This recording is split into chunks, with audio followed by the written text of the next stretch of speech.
Қайырлы күн, құрметті оқырмандар, менің арнама қош келдіңіздер. Бүгін сіздермен лимонның пайдасы жөнінде айтатын боламыз. Сондықтан да міндетті түрде видеоны соңына дейін қараңыздар, ақпараттар кәдеңізге жарасын.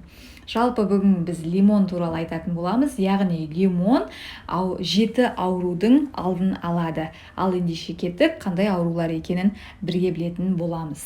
Тамағыңыз, ішіңіз, тіпті бауырыңыз ауырса да, бірден лимонды еске алыңыз. Лимон қандай ауруға шалдықсаңыз да көмектесетін жеміс түрі. Өйткені оның құрамында дәрумендер, пайдалы элементтер көптеп кездеседі. Тамағыңыз, ішіңіз, тіпті бауырыңыз ауырса да бірден лимонды еске алып, бірден пайдаланыңыз. Қазір біз сіздердің назарларыңызға лимонмен емдеуге болатын 7 ауру түрін ұсынатын боламыз. Бірінші, тамақ ауруы, яғни ангина. Тамағыңыз қатты ауырған кезде лимонның жартысын алып, қабығымен бірге жеңіз. Ащы, бірақ өте пайдалы. Сонымен қатар лимон шырынымен де тамағыңызды шайсаңыз болады. Ол үшін лимонның 1/3 бөлігін алып, сумен араластырып, тамағыңызды сағат сайын шайып тұрыңыз. Немесе күніне 3 рет тамағыңызға жағыңыз. Бронх қабынуы, яғни бронхит. Егер бронх қабынуына дейін жетсе, онда 50 грамм үккіштен өткізілген ақжелкек пен 2-3 цитрустық жемістің шырынынан сусын жасаңыз. Кейін соны шай қасықпен күніне бірнеше мәрте тұтынып көріңіз. Алайда артынан ештеңе ішпегеніңіз дұрыс. Сарымсақпен араласқан лимон сізге денсаулығыңызға күшті әсер етеді. Оны дайындау үшін сіз 5 лимон мен 4 сарымсақ бөлігіне 1 литр қайнаған су құйып, қақпағын қатты жауып, 5 тәулік мұздай қараңғы жерде ұстауыңыз керек.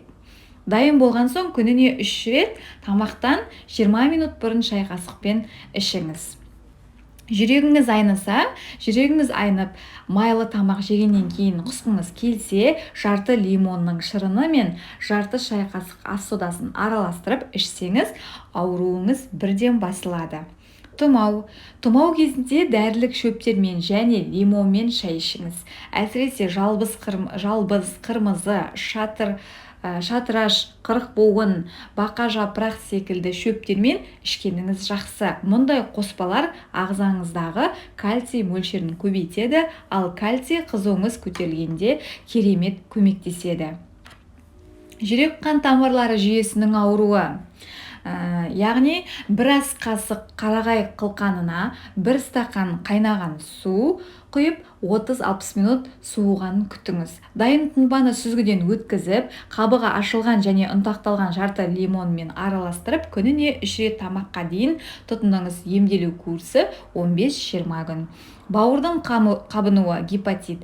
Мұндай ауруға шалдықсаңыз, лимон суын немесе шырынын күн сайын міндетті түрде тұтынуыңыз керек. Ол лимонның қабығын ашып, 2-ге бөліп, үстіне қайнаған су құйып, 12 сағатқа қалдырыңыз. Дайын болған соң 1 стақаннан аш қарынға ішуді ұмытпаңыз.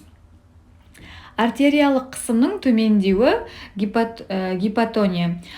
Яғни артериялық қан қысымыңыз жиі төмендесе, 5-6 лимонды ет тартқыштан өткізіңіз.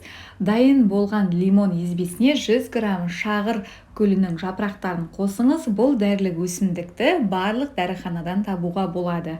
Ботқаға 1 литр қайнаған салқын су құйып, 36 сағат тоңазытқышқа салып ашытыңыз. Содан кейін жарты килограмм бал қосып, барлығын жақсылап араластырып, қайтадан 25 сағатқа тоңазытқышқа қойыңыз. Тұнбаны тамақ ішуіңізге жарты сағат қалғанда күніне 4 реттен ішіңіз. Осылай 3 апта қайталасаңыз, ауруыңыздан біржола айығасыз.